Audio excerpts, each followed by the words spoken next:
कि भारत में एक संस्था है जो अपने आप को हिंदूवादी कहती है। 1925 में उसकी स्थापना हुई, आरएसएस, जो हिंदू धर्म की बात करती है। वैसे विवेकानंद भी करते थे और हमें नहीं पता था, आज से 3 साल पहले मुझे नहीं पता था। पहली बार मुझे पता चला तो मैं चौंका था। तो आपने आरएसएस को डिकोड किया है। मैं यहाँ से ही पहले जानना चाहूँगा कि आरएसएस में आपने फ्रीमेजन्स के क्या-क्या तत्व देखे? अच्छा, बहुत अच्छा प्रश्न किया संदीप जी। इसके लिए मैं जो अपन ने पिछले हफ्ते का जो लाइव किया था सबवर्जन टेक्निक वाला, मैं वहीं से कंटिन्यू करना चाहूंगी, वहीं से जोड़ना चाहूंगी। तो यूरी बेसमेनोव ने क्या कहा था, सबवर्जन थ्योरी जो है कम्युनिस्ट लोगों की, कि सबसे जो सबवर्जन का प्रोसेस होता है वो शुरू होता है नैतिक पतन से। तो नैतिक पतन करने के लिए हमने पिछले हफ्ते भी डिस्कस किया था कि कहीं ना कहीं कल्टों के ऊपर लोगों को उनके मूल धर्म संस्कृति से अलग करके कल्टों में जोड़ा जाए, चाहे वो दैवीय, चाहे वो किसी भी तरह के पैशाचिक, हमने पैशाचिक कल्टों का भी कहा था, तो पैशाचिक कल्ट हो, जो भी हो, जो लोगों को अपनी मूल संस्कृति और वैल्यूज से दूर करे। तो ये जो है आपको आश्चर्य होगा, जो कम्युनिस्ट हैं उन्होंने भी कहीं ना कहीं फ्री मेसनरी से ही कुछ उठाए हैं। अब वो हम थोड़े में देखेंगे। तो ये जो नैतिक पतन का कार्य है वो वहां से शुरू होता है। अब आरएसएस में मैंने क्या देखा और कैसे देखा, उसको समझने के लिए हमको थोड़ा फ्री मेसनरी एप्रन का मैंने एक फोटो भेजी थी, आप थोड़ा उसको देखिए। वो जो एप्रन है फ्री मेसनरी का, उसकी, हाँ, ये जो एप्रन है, दिस सेज अ लॉट। तो क्या होता है, अच्छा, फ्री मेसन्स जो हैं, ये बेसिकली, मेसन का मतलब होता है मिस्त्री, ठीक है। तो जो पुराने जमाने में फ्री मेसन्स की जो हिस्ट्री है वो 1700 के आसपास से दिखाई देती है, समझ में आती है। तो जो भी मिस्त्री होते थे, जो हाथों का कार्य करते थे, और ये जो हाथों से जो कार्य करते थे, बेसिकली हमारी वर्ण व्यवस्था में जो शूद्रों का जो कार्य माना गया है कि बढ़ई है, मजदूरों के जितने काम होते हैं, ठीक है, बगीचे में काम करने वाले गार्डनर होते हैं, मतलब हाथों से जो जो कार्य करने वाले लोग होते हैं, वो उनका वो होता है। तो ये जो फ्री मेसन्स है, पुराने जमाने में ये ऐसे कुछ था, कुछ रूल था या अलाउ नहीं किया जाता था कि ये एडवर्टाइज करें अपने कार्य को। तो जो फ्री मेसन्स होते थे वो हफ्ते में एक बार या कई कुछ बार मिलते थे, ताकि ये एक दूसरे को बता सके कि कहाँ पे क्या काम की जरूरत है किसको। तो ये जो इनका एक था, ये एडवर्टाइजिंग, आपस में मिलजुल करके एडवर्टाइजिंग का एक माध्यम था, ताकि ये अपने जीविका को का उपार्जन कर सके। तो ये ऐसे शुरुआत हुई इनकी नेटवर्किंग की। तो इसीलिए हम आज की दुनिया में जो देखते हैं कि ये जो फ्री मेसनरी है, ये एक दूसरे को आगे बढ़ाते हैं, ठीक है। तो और ये बहुत पावरफुल होते हैं, तो इसके बारे में भी हम धीरे धीरे बात करेंगे। तो फ्री मेसनरी बढ़ई हुआ करते थे, और ये जो मिलते थे एक दूसरे से समय समय पर, क्योंकि इनको उस जमाने में advertise, for whatever reason, advertising नहीं करने दिया जाता था कहीं पे, और माध्यम भी नहीं था उस समय इतना। तो ये इनका एप्रन है। Over a period of time ये लोग जो है ये मेच्योर हुए, और उन्होंने अपना एक धर्म बना लिया। तो इट डजेंट मैटर आप कौन से धर्म में जन्मे हैं, इनका ये अपना अलग धर्म है। आप कहेंगे कोई ईसाई है, कोई हिंदू है, कोई मुसलमान है, जो जो डजेंट मैटर, जब ये फ्री मेसनरी में को जो से जुड़ जाते हैं, तो ये अपना ही एक इस कल्ट को फॉलो करने लग जाते हैं। उनका धर्म गौण रह जाता है, वो सिर्फ दुनिया को दिखाने के लिए रहता है।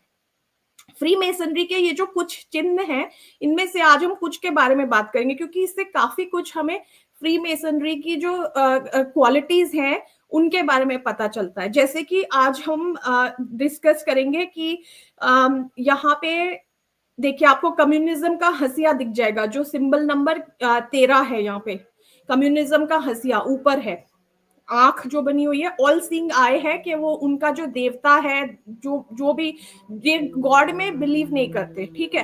तो जो पहली हमको समानता मुझे दिखी फ्री मेसनरी और आरएसएस में, कि और by the way I leave it to for everyone, it's an open interpretation, आप इसको एक्सेप्ट कर सकते या नहीं कर सकते कि ये जो पारंपरिक भगवान है उनमें विश्वास नहीं करते। ये इनका अपना एक डिफरेंट वो है कि कुछ लोग कुछ फ्री मेसनरी में भी बहुत सी संस्थाएं कल्ट है, तो जो ये बिलीव करते हैं कि काम ही, जैसे कम्युनिस्ट बोलते हैं कि labour is God, work is God, तो वो काम को ही अपना भगवान मानते हैं। कुछ लोग डेविल वर्शिपर्स ऐसे कहा जाता है, मान्यता है, आई एम नॉट, मैं कोई आरोप नहीं लगा रही हूँ, बट ये it's all over the internet और कोई भी देख सकता है।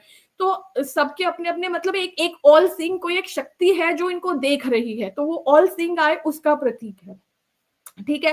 फिर उसके बाद में सिंबल नंबर जो 14 है, जो आंख के बिल्कुल नीचे है, एक ऐसे डोम शेप का होगा, वो मधुमक्खी का छत्ता है, ठीक है। वो होता है नेटवर्किंग का साइन, जैसे हाइव, इंग्लिश में इसको बोलते हैं हाइव मेंटालिटी, हाइव माइंडसेट, मतलब नेटवर्किंग का प्रतीक है। तो हमने जब आरएसएस का लाइव किया था, जब उनकी कुंडली देखी थी, मैंने कितना बताया था इनकी नेटवर्किंग बहुत जबरदस्त होती है, ये शाखाओं में मिलते हैं, तो वो हाइव जो है वो उसका प्रतीक है।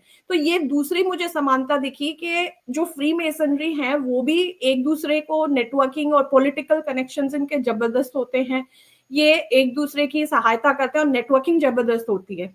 तो ये है तीसरी समानता मुझे ये दिखी कि ये समय समय पर एक दूसरे से मिलते हैं, इनके संगठन है और ये मिलते रहते हैं, जो from every period of time regularly they meet. तो ये समानता भी मुझे दिखी यहाँ पे। अच्छा, अब इसमें हम देखें तो ये सारे जो मिस्त्रियों के जो टूल्स होते हैं अलग अलग मिस्त्रियों के, वो हमें दिख रहे हैं। इसी में जो एक साइन है, साइन नंबर 7 जो है वो है लेवल। जो है वो सिंबल ऑफ इक्वालिटी और हार्मनी बताया जाता है, ठीक है। 7 इसमें है, मतलब जब हम कोई कील ठोकते हैं या जैसे हमें कोई फोटो लगानी है घर पे, तो हम क्या करते हैं कि एक मर्क्यूरी का एक वो होता है, पारे का वो होता है, उससे हम देखते हैं कि वो सीधा है तो वो लेवल है, तो वो मेजरमेंट के लिए है। तो इक्वालिटी और हार्मनी को मानते हैं ये लोग। तो जो इसीलिए जो भी लोग सेक्युलर, इक्वल वैल्यूज, जात पात की विदाई करना और वर्ण व्यवस्था पे सवाल उठाना, ये सारे जो है ये भारत की जो वर्ण व्यवस्था है और जाति व्यवस्था है, उसके ऊपर हमेशा से प्रहार इसीलिए हुआ है कि ये जो माइंडसेट है, लेवल सबको एक बराबर रखना है, इक्वल, वो यहाँ से आती है वो मानसिकता। और वही मुझे फ्री मेसन और आरएसएस में दिखी, ठीक है। तो इनके एप्रन से हमें काफी कुछ समझ में आ रहा है।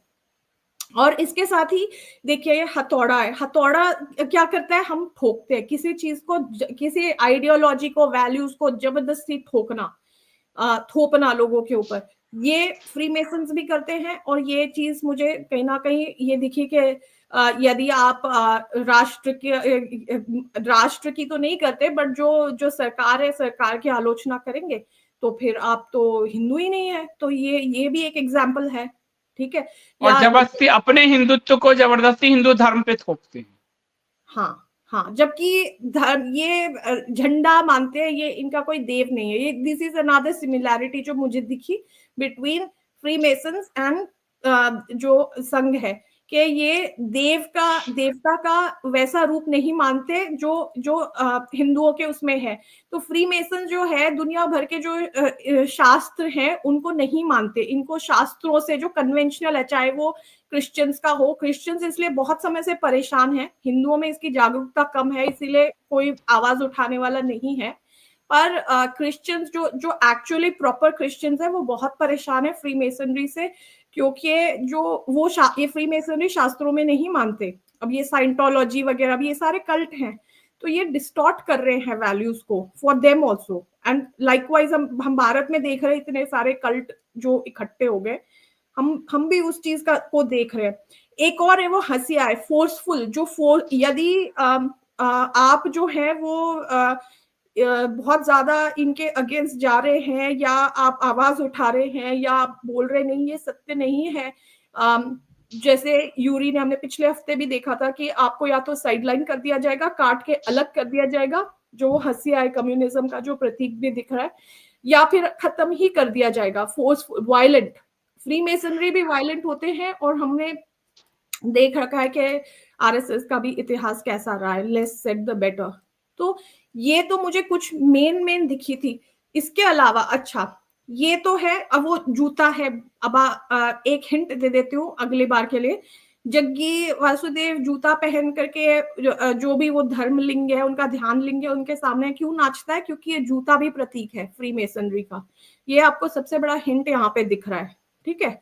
अच्छा, अब हम इसको हटाएं तो हम देखिए इसके अलावा और क्या समानताएं हैं। ये दोनों ही फ्रेटर्नल ऑर्गेनाइजेशंस है, मतलब कि ये पैतृक संस्थाएं हैं। ये सिर्फ आदमियों की संस्थाएं हैं, पुरुषों की।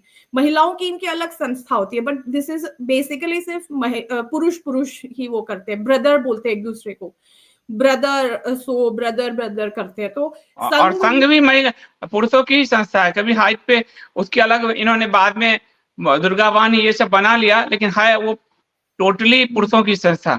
उसका संघ प्रमुख पुरुष ही होगा। जी। और ये देखिए एक और है सीढ़ी। ये जो सीढ़ी है, ये स्वर्ग की सीढ़ी बोलते हैं फ्री मेसन। जो भी इनके साथ में जुड़ जाता है उसको ये ऊंचाइयों तक पहुंचाते हैं, प्रमोट करते हैं ये।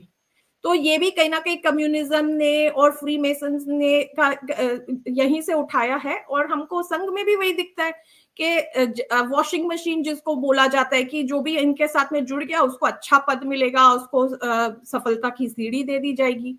तो वो सीढ़ी भी आप दिख रही। तो हमें इनका जो एप्रन है, इसमें काफी सारे जो प्रतीक हैं वो फ्री मेसन्स की जो विशेषताएं, जो उनके उनके विशेषताएं होती हैं, जो क्वालिटीज होती हैं, वो बताता है।